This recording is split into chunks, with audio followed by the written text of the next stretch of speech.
Mga tayong sitaw. Sitaw. Oh. Ay, dito pagka masipag ka, tanim daw to ni Papa eh. Pag masipag ka, hindi ka magugutom. Pag masipag ka mag-ani ng tanim ng may tanim. Oh. Madami eh. Kaya pala nakatikim ko ng may kamatis pa eh oh. Pasunod. Hindi nga naman ang abono hindi masasayang. Pwede na to pang ulam oh. Sasahog sa isda. Parang Joel may message. May message parang Joel. Hindi ko pa nabubuksan eh.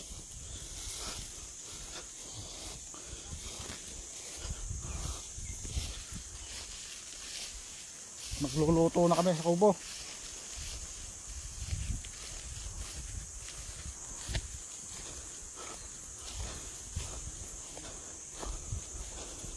Sa Agis daw to ipapaani ni Papa. Sa Agis. Ako sayang, hindi ako makakapag-uwi sa Maynila ng bagong ani.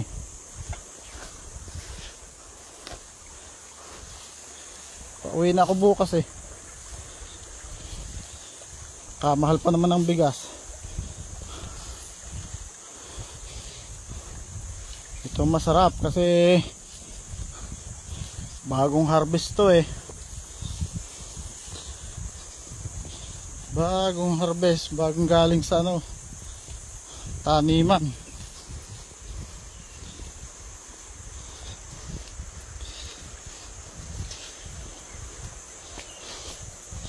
Oh, may saging pa din eh, pasumala. Maliit. Ari pa. Oh. Pwede nito, kakaunti ng dahon na eh. Ayun pa. Nabulok na yata ang isa din eh, oh. Nabulok na, nahinog na oh. Wala na.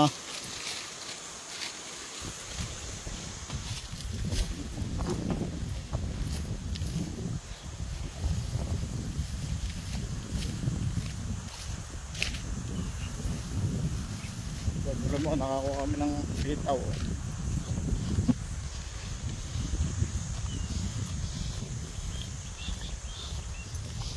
Ito ang bukid ng airpot ko.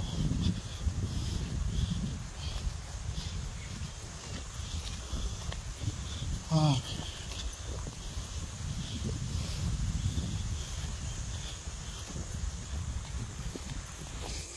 Oh, kainit na. Mainit. Oh,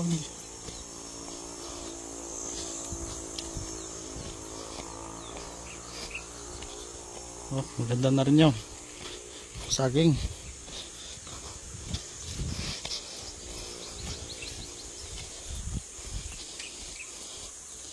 Dito na tayo sa kubo. Makasaing na kaya.